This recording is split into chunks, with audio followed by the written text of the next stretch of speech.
నమస్కారం. Input tax credit లో మనకు మేజర్ గా వచ్చే issue suppliers retrospective cancellation of registration. ఇది చాలా ఇబ్బందికరమైన పరిస్థితి. ఎందుకంటే రిసిపెంట్ ఆఫ్ ది గూడ్స్ కానీ సర్వీసెస్ కానీ while dealing with the transaction are a particular day of that supplier registrations అన్ని కరెక్ట్ గా ఉంటాయి. రిజిస్ట్రేషన్ ఫోర్స్ లో ఉంటుంది, మనకు బిల్స్ వచ్చి ఉంటాయి, ఈవే బిల్ వచ్చి ఉంటుంది, మనం పేమెంట్ ఇచ్చుంటాము, తర్వాత మన గూడ్స్ వచ్చి ఉంటుంది, సర్వీసెస్ రిసీవ్ చేసుకుంటాము, అన్నీ ఫుల్ఫిల్ అయింటాయి.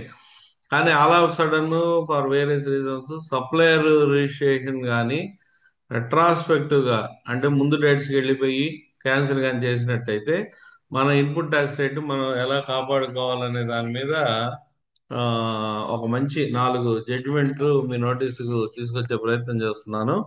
దీంట్లో మొదటిది cargo traders versus joint commissioner commercial taxes. ఇది గౌరవ కలకత్తా హైకోర్టు వాళ్ళు చెప్పున్నారు in favour of the dealer. Cargo traders versus joint commissioner commercial taxes. అలాగే గౌరవ హిమాచల్ ప్రదేశ్ హైకోర్టు నుంచి Himalaya communications private limited versus union of India. ఈ కేసు కూడా డీలర్కి అనుకూలంగా ఉంది. తర్వాత engineering tools corporation versus assistant commissioner state taxes Chennai అంటే మెడ్రాస్ హైకోర్టు నుంచి ఈ జడ్జిమెంట్ వచ్చింది. Next APN sales and marketing versus union of India గౌరవ ఢిల్లీ హైకోర్టు వాళ్ళు. ఈ అన్ని కేసుల్లో కూడా ఇప్పుడు చెప్పిన సైటేషన్స్ లో అన్నిట్లో కూడా మనకు డీలర్ కి అనుకూలంగా జడ్జిమెంట్ వచ్చినందువల్ల మీకు ఎప్పుడైనా ఇటువంటి సిచ్యుయేషన్ ఎదురైతే ఈ 4 సైటేషన్స్ ఉపయోగించుకొని ట్యాక్స్ మెన్ వెబ్సైట్ లో మీకు అన్ని పబ్లిష్ అయినాయి.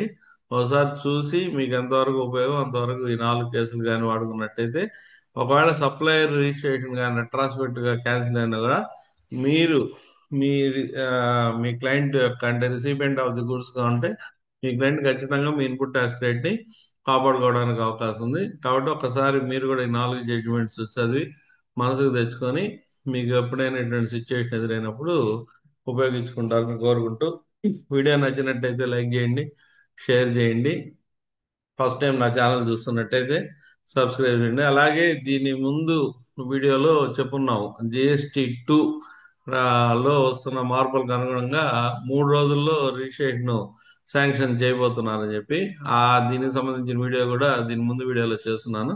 దయచేసి ఒకసారి ఆ వీడియో కూడా పరిశీలించండి. Thank you. నమస్తే.